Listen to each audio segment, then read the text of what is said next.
Everybody, happy Monday. Hope everybody's having a wonderful day. Connect with me tomorrow because tomorrow is scan day and I'm really excited because my eating has been on point for the last week. My clothes are feeling really incredible and quite a bit looser, and I just been feeling like even my rings, they've been really loose. I'm looking forward to the day that I can actually take them off again. They've been on my hand for quite a few years now, just because of the simple fact that my hands have been inflamed and just I have gained weight after I got married, and they just haven't come off. Not that I want to take them off or anything, but they are, I want to just be able to if I wanted to. Anyways. Today I'm talking about high fiber foods. So fiber is one of those things that is extremely important into our diet. I've been talking a lot about different foods and a lot of different of the macronutrients over the last little while, and today just kind of focusing in on fiber to really help to bring down that inflammation in the body as much as possible. So when we're looking at fibers, we're looking at insoluble and soluble fibers. There's the two different kinds. And essentially, when we include a lot of high fiber foods, and we're looking at getting to about 20 to 30 milligrams a day of fiber in our diet. So looking towards, I'm going to go through a bunch of foods there. I've just got it up on my computer here in a minute, so I'm going to be able to list a few of the different kinds of foods for you. But really, this is where we want to have this fiber in our diet because it is really helpful for many things. First of all, when you are increasing fiber into your diet, you really want to be very careful because without added water, you will become constipated. Fiber, there's that misconception that, just add fiber and you'll be good to go. But if you don't add the water with that fiber, then you will actually become constipated as a result because it'll be just too much for the body and you won't be able to, things won't be running smoothly at all. So you really want to just make sure you're having that extra fiber, extra about, your 8 glasses at least of water in a day. And for people that are starting to have or add more fiber into your diet, you want to, and your body's not used to it, you want to go a little bit slower. So, keeping it on the lower end of that 20 milligrams a day, simply because your body needs that time to adjust. And, adding a ton of fiber right away can constipate you and maybe even give you some,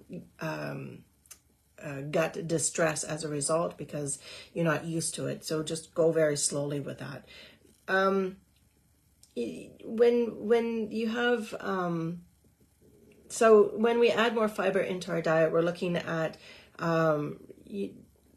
the fiber will actually help you to retain fluids as well too. So not in this intercellular fluid, so where you're swelling and everything else, but you may get a little bit bloated as a result. So understanding that fiber will absorb the water that you give it, so it needs that water, but it also will help to form soft stools and give a little bit more bulk to your stool as well too. It really helps to actually reduce the risk of colon cancer as a result because you have that free-flowing fecal matter all the time. There's not something that's going to get stuck in a pocket someplace and then, potentially have an increase of bad bacteria. And then we get into that leaky gut situation, which I end up talking about all the time. But this is essentially when we talk about disease, beginning in the gut, this can be one of the reasons for that as well, too. The fibers in high fiber foods actually bind to other to toxins and other substances in the body as well too, that can result in actually lowering cholesterol, and it helps to eliminate it as a result as well too. So when we're looking at a couple of different kinds of fiber, understanding that this is one of the benefits of having increased fiber too. And then when you lower your cholesterol, you are basically lowering your risk for heart disease as a result, and having that natural detoxification going on in the body. So there's a lot of talk about detoxification, all these different things that you can do, but know that the body naturally detoxifies itself on a regular basis. And when you provide it the opportunity through a high fiber diet, through movement, through sweating, through deep breathing exercises, through all these different opening of the pathways or opening up the doors, which we call it, this is going to be very, very helpful for you to be able to, for your body to be able to detox on a regular basis as it's naturally supposed to do on all the time. So getting back, there is such a thing as soluble fiber, and then we have insoluble fiber, two different kinds. So soluble fiber is that one that's going to be really great for helping to lower your cholesterol in your blood and really lowering the overall risk factors for heart disease as well too. So when we're looking at those foods, we're looking at, let's see here, I want to make that. Soluble fiber is actually found in pectin. So you're looking at your apples, your bananas, strawberries, citrus fruits, your cabbage family, your beets, carrots, dried peas, and okra. There's another category, subcategory of soluble fiber called mucilage. And this is where we've got your oat bran, your oatmeal, your barley, your sesame seeds, and your dried beans. But don't eat dry beans, please. You want to cook them. But this is where you get a lot of that that subcategory. And then another subcategory is called gums. So this is where you're eating your beans, your cereals, so your oats, rice, barley, seeds, and seaweed are in that subcategory of the soluble fiber. So the thing is too, when we talk about going towards whole grains, you're going to go towards foods that have not been stripped of their fibrous components. So when we look at white flour, white rice, the oat bran has been stripped off of the wheat, and this is where we end up getting the white. So as opposed to a whole grain flour, whole grain rice, or a brown rice, it still has a lot of this soluble fiber attached to it. And this is so very important when we're looking at grains and whole grain products. You want to always have that extra fiber in there for yourself. So the other category is insoluble fiber, and this is the one that's the natural laxative.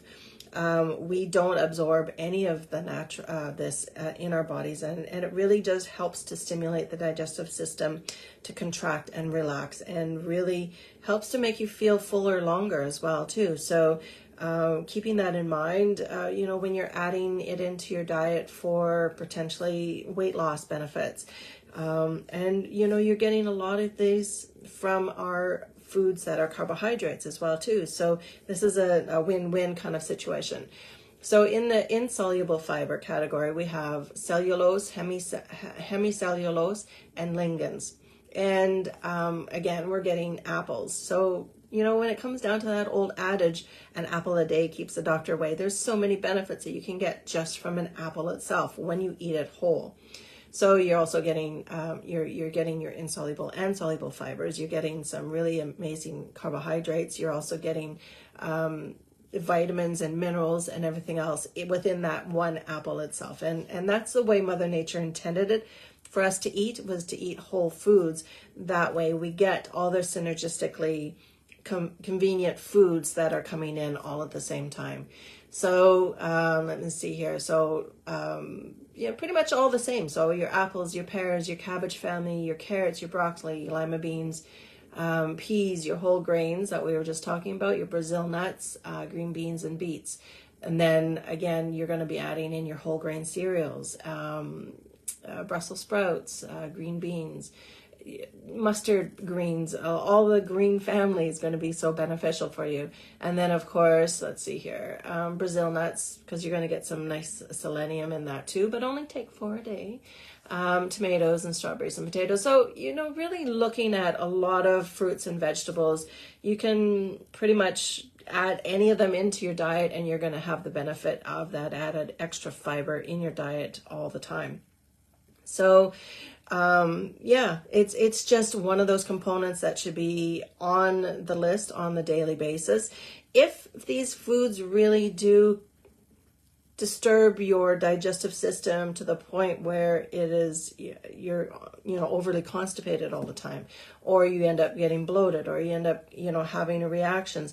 This is when you definitely want to bring the fiber content down, but making sure that you always have that water to be able to absorb, to be absorbed by the fiber that you're taking in, so it doesn't constipate you, so it doesn't cause that bloating, and allow the body to slowly adjust and increase that fiber a little bit at a time over a period of time, just because you want to be able to have that in your diet at all times. A diet that is devoid of fiber works.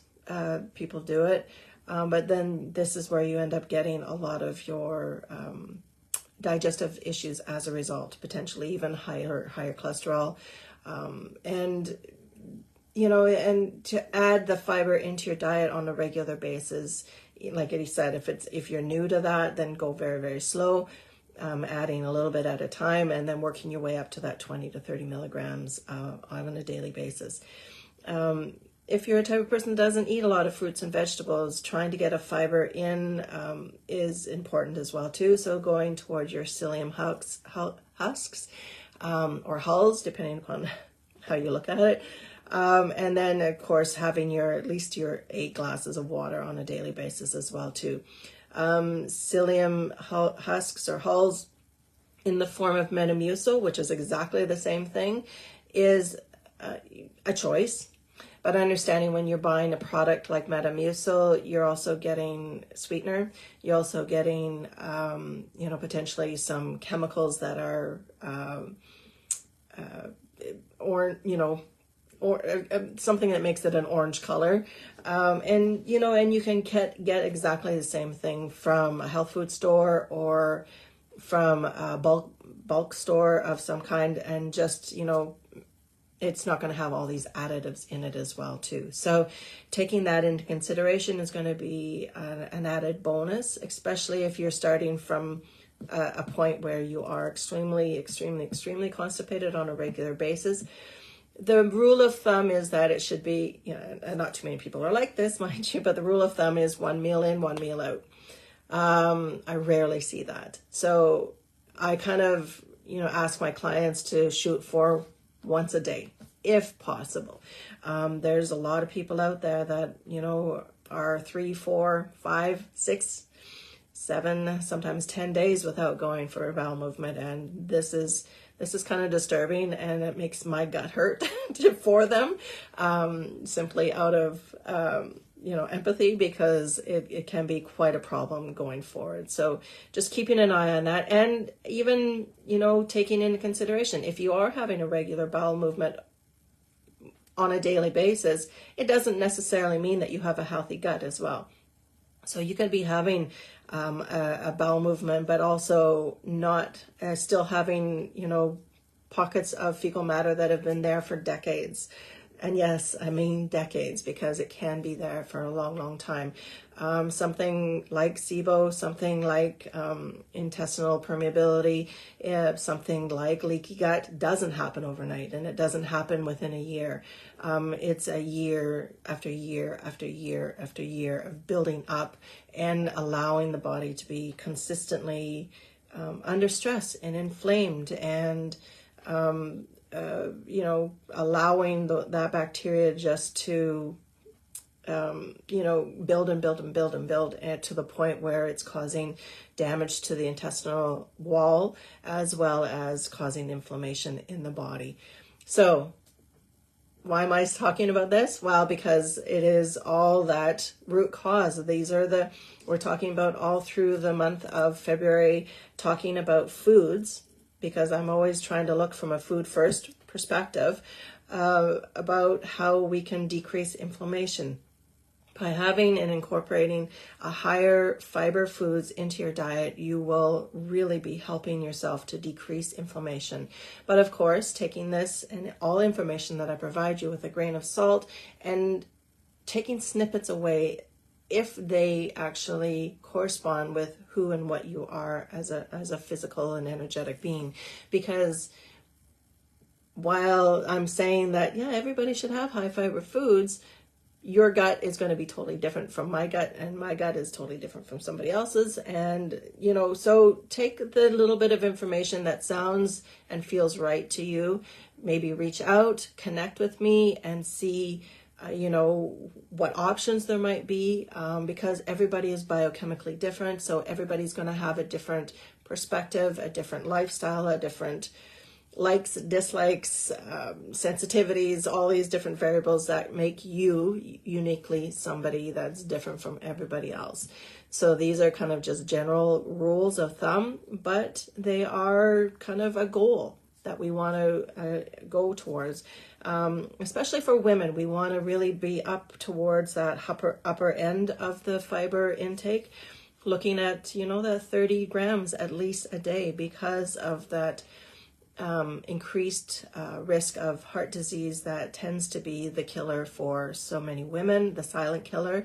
And we want to, you know, hedge our bets as much as possible and keep our bodies as clean as possible, literally and figuratively, by making sure that we're having that regular bowel movement, by making sure that our guts, our intestines are literally scraped and, you know, brushed all the time with that extra fiber.